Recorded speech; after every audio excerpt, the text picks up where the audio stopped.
United Nations Security Council has passed a resolution that demands a ceasefire in Gaza for the rest of Ramadan. The Muslim holy month began on the 10th of March and is set to finish on the 9th of April, meaning the Council's calling for a 2-week ceasefire.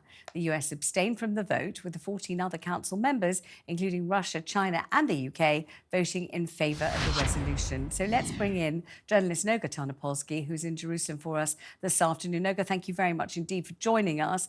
I wonder whether there's any surprise in Israel at what I've just revealed and whether it might have any effect at all on Netanyahu.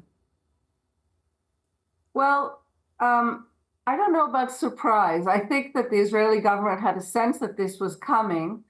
And the statement issued by Netanyahu appears to have been written ahead of time because he misquotes some of the text of the resolution. That said, the Israeli Prime Minister, the personal interests of the Israeli Prime Minister right now are in direct conflict with the interests of his state. And so what we are seeing is a Prime Minister trying to maneuver so as to retain the support of his ever smaller ultra right-wing base.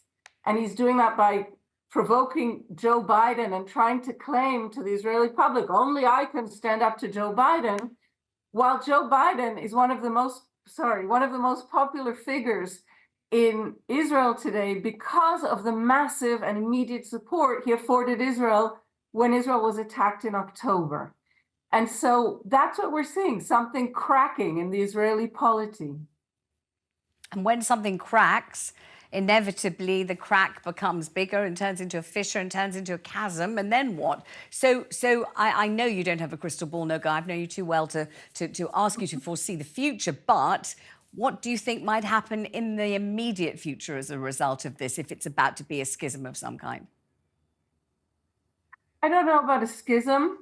I think the White House is very much aware of Netanyahu's domestic situation and is really trying to kind of walk between the raindrops. So if you see, the White House emphasized in a statement just in the last hour that it has not changed its policy, that it only that it couldn't support this resolution because it doesn't, I can't remember, call for, it doesn't condemn Hamas, but it did just abstain because it does call for the immediate release of hostages. So the White House is kind of trying to hold to a rational and defensible line, and I think hoping that Netanyahu doesn't, go all Greek wedding and start throwing glasses at the White House.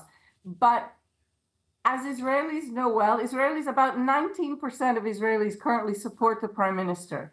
So Israelis are now seeing on a global stage what they have seen from Netanyahu in recent weeks, which is an increasingly stressed and possibly risky politician in charge. And how deep the wound of the missing hostages still is that reflected in calls for and campaigns for and protests demanding that the Israeli government do something, anything, whatever it takes to facilitate the return of those hostages who are still, let's pray, alive and can be returned? The protests are daily and are increasingly desperate. And the Israeli government is not only ignoring these really heartrending demands, but has had a certain degree of success in turning the families of these hostages who, let's restate, these are Israeli civilians who were stolen from their beds, from their homes at 6 a.m. on a Saturday morning when the Hamas, the terror organization, invaded Israel, and Israel was unable to protect its own borders. So these people were betrayed many times over, and the government is now attempting to turn their family members into kind of, leftists who oppose the right-wing government. I do have to tell you in this regard that Mrs. Sarah Netanyahu, the Prime Minister's wife, this week was caught complaining she was recorded complaining that when Israel did succeed in securing a hostage for prisoner exchange in November, and some hostages were released, quote, they didn't even bother to thank us. My and so goodness. that gives you a sense of, yes, that gives you a sense of how this government feels. My goodness, that sounds absolutely deplorable in terms of any Crass. kind of that. Really crass, really does. I know when we first started speaking to one another on the television, Noga, after October the 7th, very early, very soon after, when the hostages were taken, when there was this terrible massacre, the biggest massacre since the Holocaust of Jews, we wondered then, how is Netanyahu going to end this? What conclusion is he aiming for? Could there ever be, even in his dreams, a day when Hamas was totally eradicated physically, ideologically, in every way? Would he know when that day came, if it ever came? Could it ever come? How would this finish? How would it end? And I don't know whether you feel on the inside there that you're any closer to knowing that or working out what the strategy is, if there is a strategy.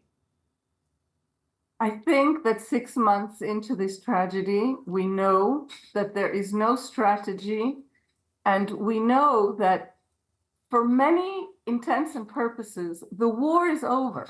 Israel has withdrawn almost all its soldiers from the Gaza Strip. What we're seeing now are kind of surgical operations aimed at specific targets, like the Shifa Hospital in Gaza City, like certain sites in Khan Yunis in southern Gaza, that this is no longer a war as we conceive of a war, despite the fact that Prime Minister Netanyahu has not declared formally the end of the war.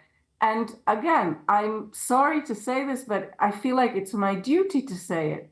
There are massive demands in Israel for elections the minute the war is open, for new elections.